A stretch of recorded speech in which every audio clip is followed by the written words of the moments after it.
always tell my couples, when you go to a job and somebody gives you an employment contract, you're going to read every line of it before you sign.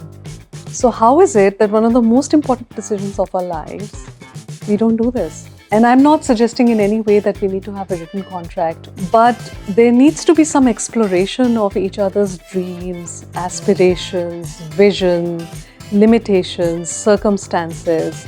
There needs to be some kind of a discussion. What am I getting into?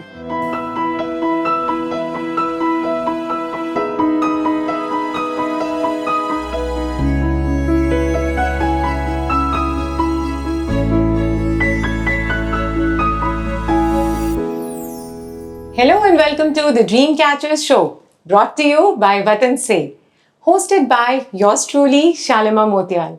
We'll capture inspiring stories, one dream at a time. Associate sponsors, Singh Advisor, Satvik Certification Singapore. Fashion partners, Kosha Sarees.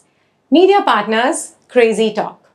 And today with us on our couch, we have a very inspirational, empathetic, and amazing counselor. Yeah, the word amazing sounds amazing for a counselor, right? She has been running her practice for 9 years. Her name is Geetika Malhotra. Her company, Balanced Life Psychotherapy and Counseling, is 9 years old. And we are delighted to have her today with us talking about marriage counseling. Welcome to the show, Geetika. Thank you for having me over, Shalima. Pleasure is completely mine. So let's start with, what do you base your couples therapy on? Like, what do you call those principles that you base them on? My work is based on a set of, or quite a few philosophical, spiritual, and scientific principles. So, in terms of spirituality, I consider myself secular. Okay. And that's what I bring to the table when I work with couples. Because I think being a Hindu myself, having been brought up in a convent school for majority of my schooling life, and also having delved in Buddhism for a couple of years, I find that I bring that openness to my work with my couples. And sometimes if they are spiritually inclined or religiously inclined, it's a safe place for them to say so. Right. And because I'm open-minded, I'm able to work with that. And I do not impose my own religious beliefs or my own ideas about certain religions on them. So I'm able to offer that to them. Secondly, I think spirituality also helps me focus on their strengths and bring hope into the process. Which also means that I do not only look at the strengths which are there in the relationship, but I also try to help them zoom out and see what are the strengths in the system that they live in. Wow. Whether it's their community or it's their religious community or it's the culture or it's the extended family. So I bring that. So in that sense, I feel that I bring in an amalgamation of Eastern and Western philosophies. The other thing that I base my work on is existential and humanistic philosophies, which I have been trained in. Right.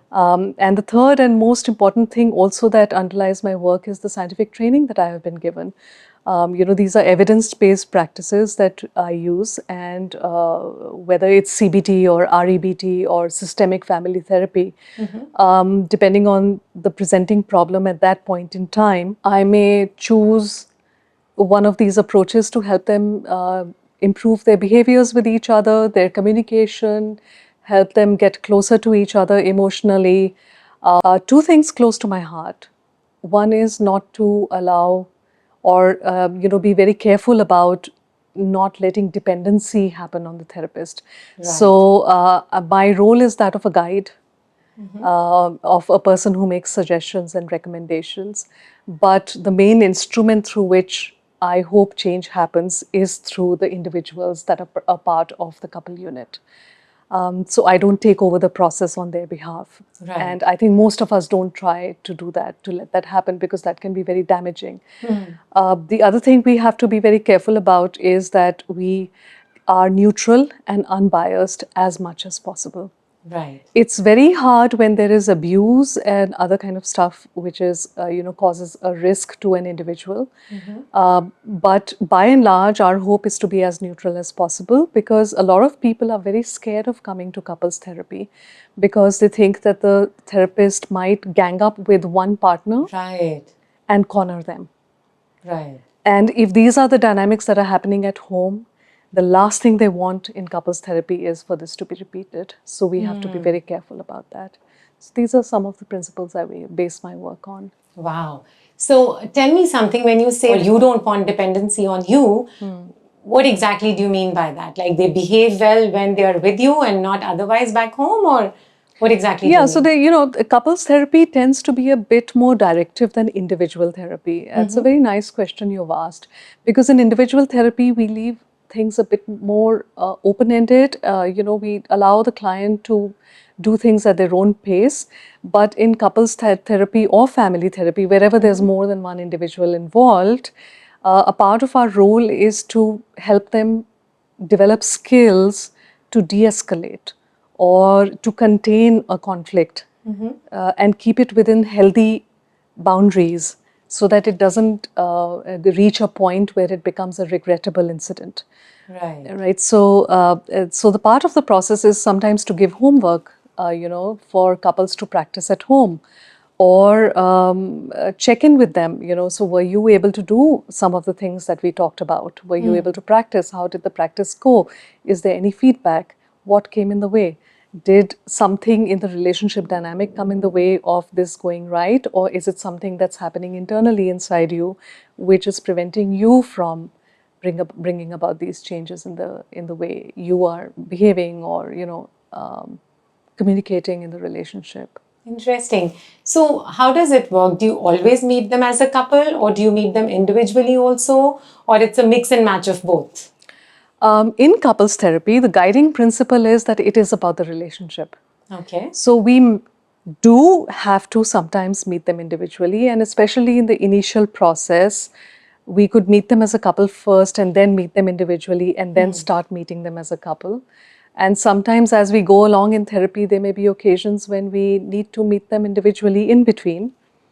But the guiding framework here is that this is all in the service of the relationship, all in the service of couples therapy. So no secrets. So I'm not a secret keeper. If you're having difficulty communicating something with your partner in couples therapy or at home, I can help you say it in front of your partner. But I do not hide it for you. Right. And you will not communicate also on their behalf, right? Yes, I will Right. encourage them and hopefully be able to brainstorm with them in ways of communicating with the partner. So not take over the process on their behalf, but encourage them to do it themselves. Right. And typically, at what age of their relationship do couples come to you? It's 7-year age, or it's sooner, or it's much later? I'm very intrigued about that. I have not seen a typical age Okay. of the relationship coming for my sessions. Some of them as early as the first 3 years of marriage, some of them even before committing to a long-term relationship, and some of them post 20 years of marriage or 25 years of marriage, or not, or just partnership, because nowadays not everybody is open to the idea of marriage. Right. Sometimes couples can spend years living together and they don't necessarily get married.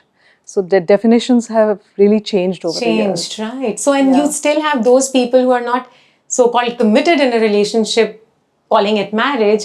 They're living together and they still come to you if things are not working out. That's right. So that's beautiful, because they're not calling it quits because they're not bound by a contract or marriage. Yeah. They're still trying to make it work, which is beautiful. Yeah. Oh, that's lovely. Yeah, and this generation particularly, a lot of them are coming even before they make a commitment for a long-term relationship to see if they can make it better. Lovely. And you see a lot of those? Yes. And you see all nationalities? I see all nationalities, and I think I'm very grateful that I get the privilege of working with some multicultural couples as well, where wife can be Asian or the husband can be Caucasian or vice versa. Right. And it's a real privilege to work with all the couples because they bring so much diversity, even if they are from the same culture. Having two individuals sit in the same room and talk about their problems, they bring their individual personalities, their beliefs, their values. It is fascinating. So, what are some of the common issues that couples face, no matter what age, like common issues that comes up in a marriage? Yeah, I think most commonly there's communication problems. And then you find other things like financial disagreements, Okay. meddling in-laws, parenting difficulties or challenges, workplace burnout, Right. job stresses. So it comes out on the spouse at Yeah, home. excessive travel, one spouse may be under a lot of pressure. In countries and cities like Singapore, and it's not just a Singapore thing, but nowadays things are very unstable in the workplace. And these stresses do play out in the marriage. Lack of sleep. Yeah, right? Okay. Have you seen one person completely closed off and has come just because the other partner wanted them to come, is not really taking the effort to talk or mend ways? Yes, it can happen, and it does happen. There could be various reasons for it. Sometimes one partner has already decided that it's not going to work, or they don't want to put in the effort. Right. Sometimes, they have tried for so long that they've given up. Sometimes there are assumptions that no matter what I do, it hasn't worked in the past and it's not going to work in the future. So then, as a So- counselor, what do you do? So then, there are a couple of choices. We can try to, at least I try to propose sometimes that do you want to give it a shot? Because the fact that they have come for the first session, it does say something, and it says a lot. Right. That there is some window of hope there. Otherwise, they wouldn't have come. But sometimes they come because they just want to give it a shot for the sake of giving it a shot. And in that sense, there are two options.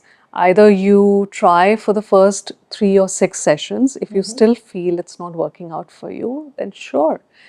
If you're willing to put it aside for a while, put your decision of a separation aside for a while. Otherwise, And give it your 100% to making it work. yeah, we can request that, but we can't force that. Right. And the other option is then if you have decided, go home and have a think about it. Do you want to come back to therapy to see if you can split up amicably and contain the collateral damage as much as possible? Right. Because there could be kids involved, there could be Right. extended family involved. You could be taking this back to office and finding it difficult to concentrate on your work. So having a closure on the relationship in amicable terms is Right. always That's super a good important. idea. Right. Otherwise, people tend to get very bitter and, they can't trust the other partner so easily, and all of those things happen if it's not amicably solved, right? Okay. Yeah. And tell me something, how much should couples know about each other and in what depth before actually committing into a long-term relationship? I love this question. I love this question. Thank you. Because I always tell my couples, when you go to a job and somebody gives you an employment contract, you're going to read every line of it before you sign.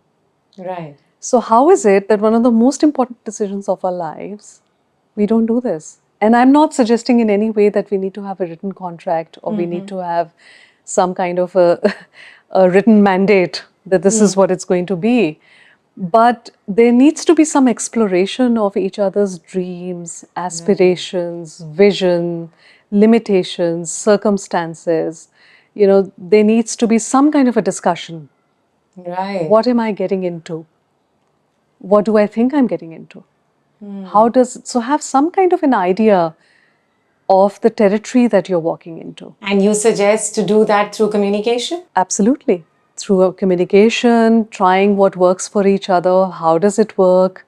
Does this style of communication work? Whether it doesn't work, So you learn as you go, but you're mindful. You're mindful about trying to understand each other better and then trying to see how I fit in that person's landscape and how does that person fit in my landscape. Right. Very interesting. So, Is there a set of questionnaire that you have in mind that couples should ask each other? No, I don't have a set of questionnaires, but I do kind of guide them based on what they come to me with. Right. This is before committing into a long-term relationship. Yeah, so it's about taking a proper context and then developing things along the way. Right. Yeah. So how should big decisions in a marriage be taken? Jointly, simple answer. Jointly and with respect. Lovely. Right? It's not always going to be possible that two people are going to be on the same page, but they can develop the skills and the abilities that can help them come to a common ground regarding different big decisions or issues in life. And once you are on a common ground, then decision making becomes easier. Right. But couples need to develop those skills. And sometimes preconceived notions or assumptions about each other or rigid beliefs about each other can come in the way of that ability. So this is where therapy comes in to help them develop the natural ability to do so, or be able to do this naturally on their own once therapy is over, so that it becomes second nature. So next time there is a big decision to be taken, they don't get petrified, they don't avoid, they don't get scared of each other. They embrace an opportunity and they embrace challenges, knowing fully well that they have the abilities to do this without causing undue strain on the marriage. So sometimes, big decisions like moving to a new country or one spouse sitting at home to manage the kids, these can be big decisions, or buying a house. So both of them jointly should decide on these kind of things, right? A lot of times problems happen when they don't discuss things in advance, or they don't have the time to discuss things in advance. If you have clarity in your communication and you have a communicative connection with each other, then you can discuss these things in advance and you can plan for these things. And you can take each other's pain points into consideration and plan for that, to cushion each other and operate as a team. If had that kind of understanding, all marriages would be beautiful, right? Yeah, I would say bring the same conscious awareness into your marriage that you take elsewhere in life. You don't buy airlines tickets without reading the terms and conditions. You don't spend money without seeing what you're getting into, what you're buying. So give the same kind of energy and consideration to your relationship. Right. And put your best foot forward, right? It doesn't have to be the best foot forward, but put the time and energy, invest the time and energy. When I say best foot forward, I mean that don't take the other person for granted. Don't take the relationship for granted. Absolutely, yeah, that's what I meant. Yeah. So once, you keep the other person ahead of you always in terms of respect and love and what would the other person like, a marriage is bound to work. But what are the signs or, signals that one can feel coming in a marriage that is deteriorating? How do you tell those? I think some of the obvious signs are when behaviors like blame, criticism, resentment, inability to reflect at your own behavior, not communicating with each other, avoiding each other, or judging each other without listening to the other person. When these kind of behaviors start setting in as a day-to-day phenomena, is when we feel that something needs to be done. So these are the telltale signs of a marriage that's deteriorating. That's right. So watch out for that, people. Society pressurizes us into saving a marriage. And this is an age-old thing, try and make it work. Earlier, they would even say that, oh, you're not getting along? Quickly have a child. The child will save the marriage, right? So things have changed so much from that philosophy. What do you have to say about this? Yeah, well, even the fact that, nowadays we have to check in with our clients. What are we working with? Are we working with a partnership? Are we working with a live-in relationship? Are we working with a marriage? What are we working with? Right? So marriage no longer is a definition of a couple's commitment to each other. That's number one. Number two, yes, I think every relationship is worth saving. But we can't force people to stay together if one partner or both of them don't want to stay together. Thirdly, if there are any signs of abuse, psychological, emotional, physical, substance, anything, it's not okay. Right. to force people to stay together. And this is something which is like a systemic issue. We as a society need to think about these things. Are we making it difficult for people to walk away from abusive situations? Is this still being perpetuated across the world? Is it easy for a woman to walk away after having sacrificed her career for her marriage and then only to realize that she's had enough? Is it easy for a husband to walk away if things are not working out right? So it's a big discussion. It's something that can't be defined in one way. But as therapists, we can't force people to stay together if they don't want to. Right. But do you get a sort of sense when you meet couples, say for the third time or the fourth time, that this will work, or no, I don't think this will work? And, some kind of a sense somewhere, maybe into the fourth or fifth session. Sometimes you might just get the vibe that, if I put in a couple of more sessions, they seem to be coming together and this is going to work. Well, it's a tricky one because we do keep an eye on progress and on, every now and then we review the process and see how much progress is being made. But it's not a linear journey. Sometimes you see progress early on and then something happens and a crisis happens and then you have to help the couple out of that crisis. And it takes a while to emerge out of that crisis, and they may then have a smooth sailing after that, or they may not. Right. So we have to be patient enough to be able to go through that non-linear journey with our clients. But there is a certain threshold where we kind of get an indication of that maybe for various reasons that couples therapy may not be working out right now. In which case we have that mutual discussion, a very respectful, honest mutual discussion to see how things are going, and then decide whether we are going to continue with couples therapy or not. But also there is a need to bracket our judgment. And you're supposed to do that as a counselor? Yes, because we try not to be driven by our preconceived notions, or we may be wrong in our judgment. So the idea is to put judgment aside. Right. And have you had an instance where you have these two people sitting on your couch and very quickly and suddenly things have turned like nasty and they're literally shouting at each other and you're sitting there and you don't know what to do with it? Has that ever happened? You generally know what to do. Right. But there have been cases where they're like at each other and literally having a verbal war. There have been cases, and it of course, it is a reflection of what happens outside therapy. Right. It's insightful to be able to witness that. It's very helpful. But it shows you one of the areas that needs to be worked on. Because usually people try and show their good side, right? And then if something like this is happening at home, the counselor wouldn't know. And in a way, it's okay to see that so that then you can work towards it. That's right. Right. And also show them how to contain it. Also show them how to prevent something from going into a red zone, which is a regrettable zone, and contain an event in the amber zone. Right. And prevent it from getting worse. So you're doing a very important job. I myself have been married for 25 years now. And I remember my mother-in-law gave us a booklet. And the first chapter in that said, never do these 4 C's. And let me see if I can recall all those 4. So first was never compare, never criticize, never compete. So fourth was never complain. And if you actually follow all these 4, I think it's so easy to work in a marriage. You're never criticizing, never complaining, never comparing. Usually couples end up doing that. Oh, look at that one's husband, or look at that one's wife.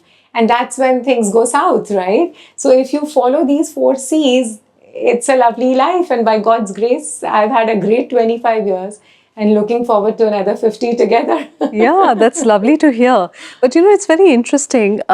Never say never, because these are we are human beings at the end of the day. Things happen. So there is a certain level of grace that is needed in every relationship. Right. And things have changed over time. So complaining, in fact, I feel is healthy.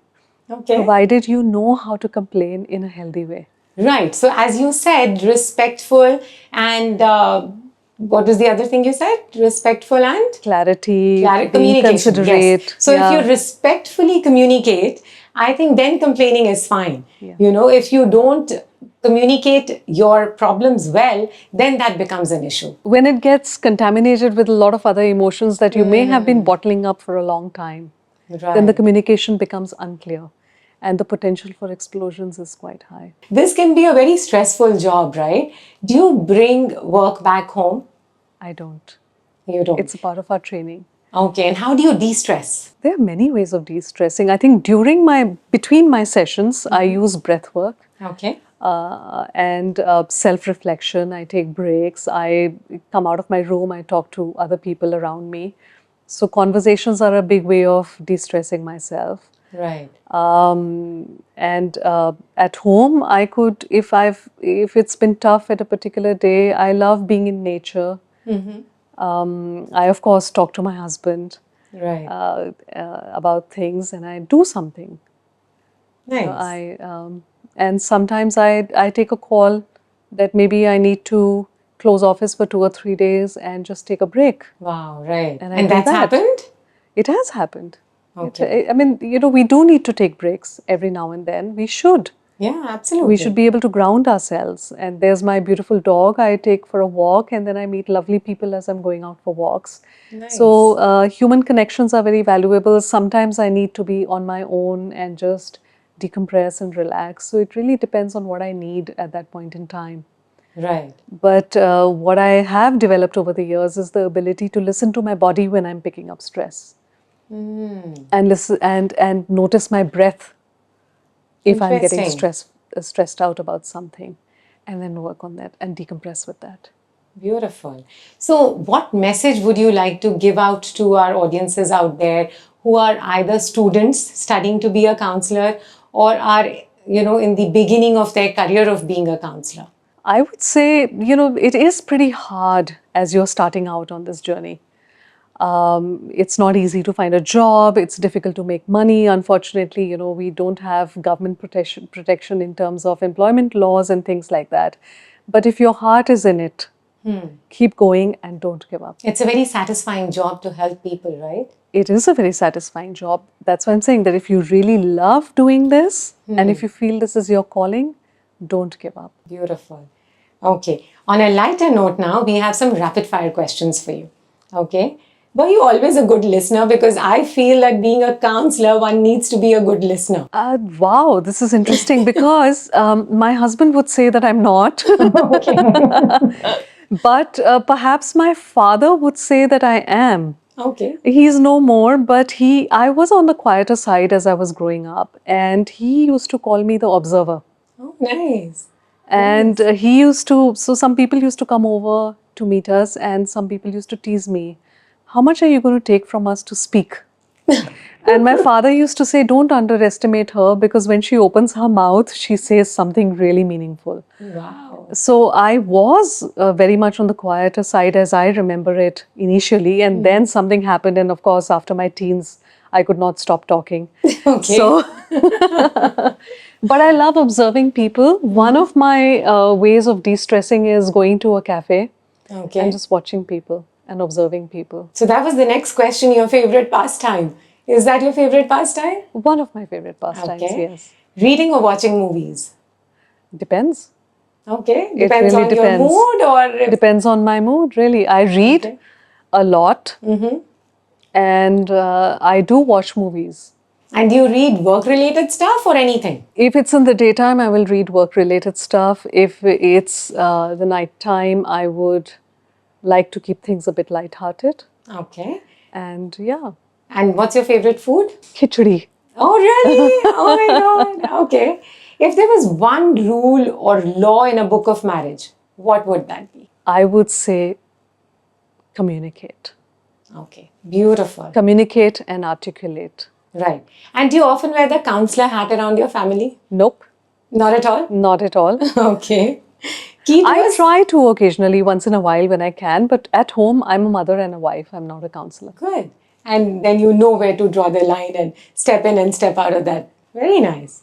What's key to a successful partnership in marriage? One very pertinent thing other than communication? It's the willingness to work on the commitment. It is going to be work. It is going to be work throughout your life. And the commitment to the relationship is key. So you need to be committed to the commitment. Beautiful. Who's the boss in your marriage? Ask my husband. Okay, your idea of a perfect date. Oh, my idea of a perfect date is to go on a hike, walk in snow, Wow. Okay. and drink a cup of hot chocolate. Lovely. Sounds so romantic and nice. Your favorite quote?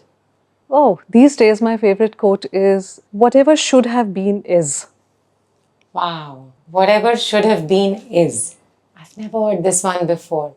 And it's so profound. But it really, when couples come or when clients come, there are regrets. There is this sense of, why has this happened to me?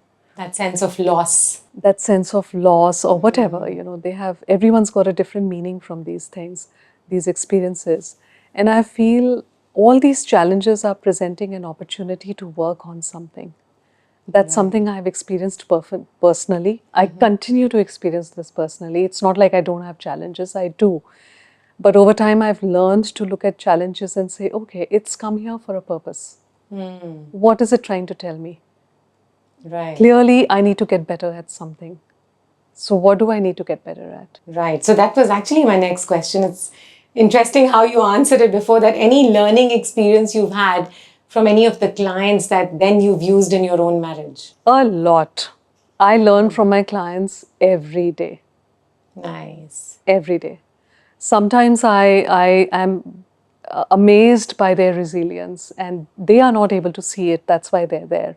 But as a third person in the room when it comes to couples, you see it and you're so fascinated. And when you say it to them, they are completely taken aback because they've become blind, they've become blind to their own strengths over time. And, but there's always strength. And nobody's probably told them that. That also happens. People are not telling them how good they are. Or they're And not they're telling losing each other. confidence. Yeah. Exactly. That's what I mean. So they're losing confidence in their own strengths. That's right. That's Yeah. right. Yeah. I learn every day from my clients. That's every day. lovely that you say that, because in my life also, I believe in being a student of life. So since I'm into events and theater and films, there are so many different kinds of people I come in contact with. And I feel that every person that walks into my life teaches me something and goes. And that is such a big value add. And that's like the biggest perk of my job, I feel. Yeah. Even through these interviews, from every person, I've learned so much. And it's fascinating. So thank you so much for your time. And as they say in Hindi, muh meetha karte hain, because you've saved so many lives. We've had Vatan se send us some yummy rabdi. So let's have that. And kudos to you for saving more marriages, for saving people from bad marriages, and from doing your best to enhance people's lives. I would just add one thing, that I don't save marriages. Okay. I help people save their marriages. Oh, that's lovely. So they that's do all the change. work. Yes. They do all the work. Right. Any final thoughts you want to share with our audiences that are sitting on the fence, not sure what to do with their partner? How does therapy help? Why should they come to you or go to any marriage counselor for that matter? I would say, Shalimar, coming back on the quote that I shared with you, right? I mean, when you're feeling stuck in a relationship and you feel you're going in loops and things are not working out for you, I would say step back. There is a lesson here to learn. Right. There is some work that needs to be done here, either on yourself or on the relationship. Try to work on it. Give it a shot. Because if you don't and you don't process it, chances are you could be taking it to your next relationship or the next or the next after that. So it is a way of being open to and reflecting on the areas that you need to work on. And that's your final word to the audiences watching there? Lovely.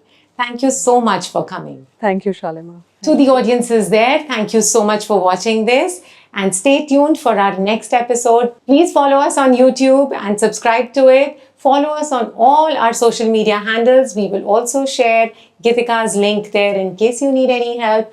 Please feel free to reach out to her. It's always good to be in a happy space in your marriage, in your life, wherever you are. Happiness is the end goal for every human being. Thank you so much for watching each and every episode. Do leave us in the comment section what you liked about this episode and what really helped you. Thank you. Bye-bye. Signing off.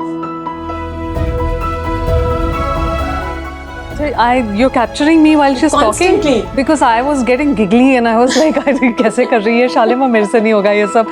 So I'm thinking all of this.